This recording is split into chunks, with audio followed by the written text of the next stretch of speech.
Favisa.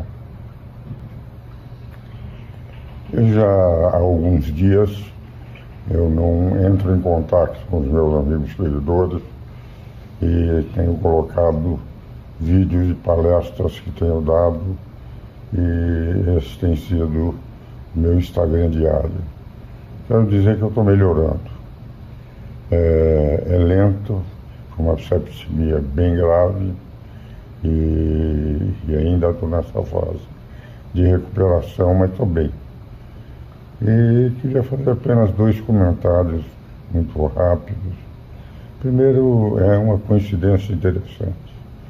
Cada vez que começam os sinais de dólar levantando, elevado, e a inflação crescendo, é uma coincidência interessante, aparecem as narrativas. Por exemplo, Braga Neto foi preso com base numa delação premiada. Ora, delação premiada, segundo o próprio Supremo Tribunal Federal, relatoria do ministro Gilmar Mendes, não pode servir com base em prisão. Toda acusação pela imprensa, o que eu li, do presidente Bolsonaro, decorre da delação premiada do coronel Cid, que, segundo vi também em redes sociais, espera com isso ter reduzido a pena para 2 anos.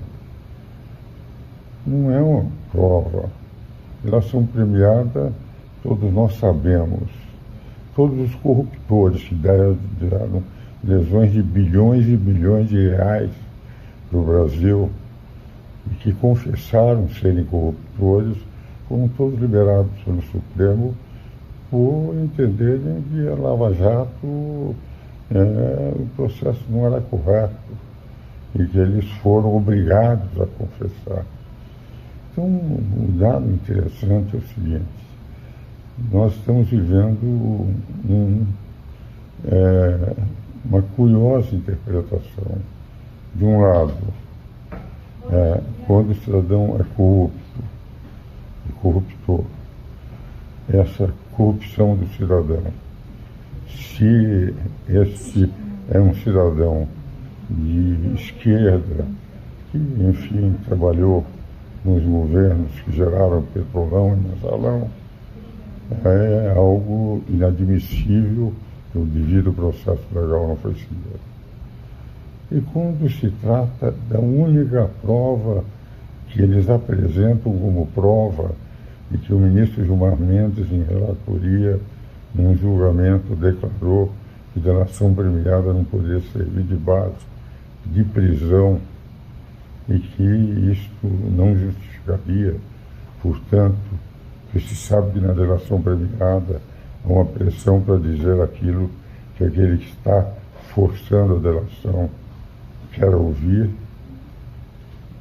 O que nós vimos é o que está exclusivamente um violento atentado à democracia, porque houve destruição de prédios com grupos desarmados, sem nenhuma liderança, alguns tinham estilingues.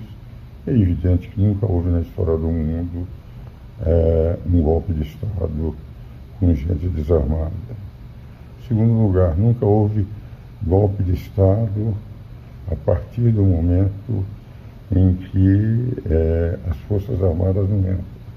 Eu dizia em todo o ano de 2022 que o risco das Forças Armadas darem um golpe no Brasil era de 0 multiplicado por 0, dividido por 0, somado a 0.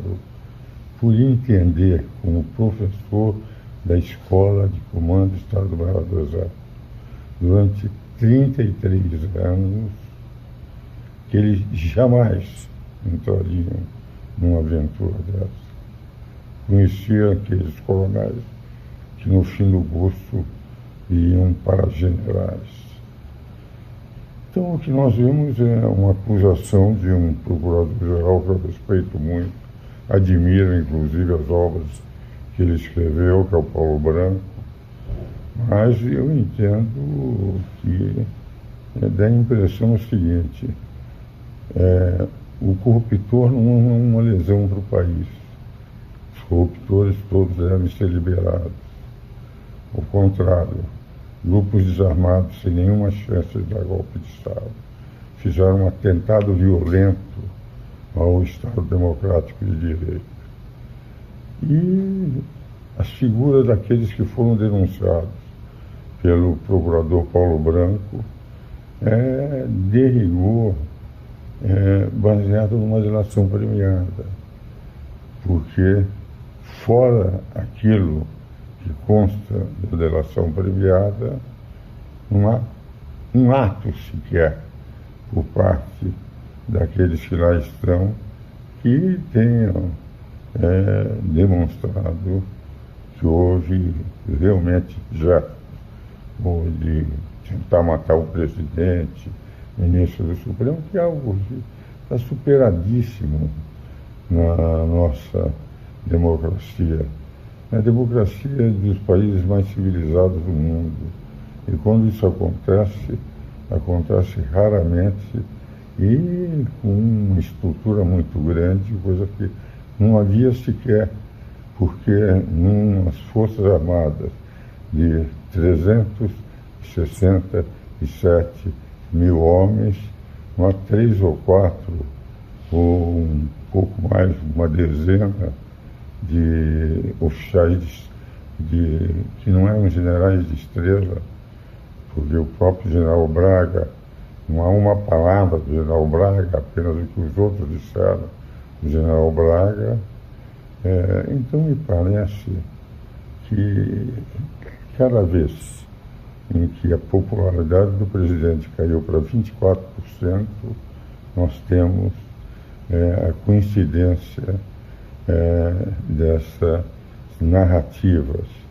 Porque, para mim, com todo o respeito que eu tenho, e admiro muito, além de ser amigo do Paulo Branco, sei perfeitamente da idoneidade do Procurador-Geral da República, e conheço muito bem, fui sócio do ministro Gilmar Mendes no IDP, no Instituto de Direito Público, da qual sou, graças à indicação dos dois, professor honoris causa da instituição, mas eu entendo que isso não auxilia a democracia no Brasil.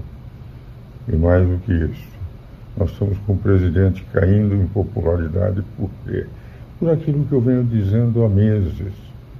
Isto é, nós estamos vendo que os erros da política econômica são tão óbvios para os economistas, para aqueles que entendem esse jogo de xadrez, que é a economia, que, enfim, já deveria o presidente ter percebido que não é problema de comunicação, não é um problema de narrativas, mas é um problema de mudar a política.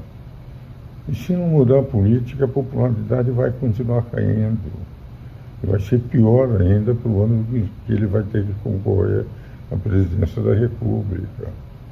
Enfim, a bem do Brasil, se nós vivêssemos mais em paz, não nos alimentássemos do ódio, e se, por outro lado, corrigíssemos os erros da política econômica, talvez o país voltasse a crescer de novo, que é, enfim, o que todos os brasileiros desejam. E que o presidente Lula, que foi um pragmático nos seus 2 primeiros mandatos, como ideólogo nesse terceiro mandato, não consegue perceber.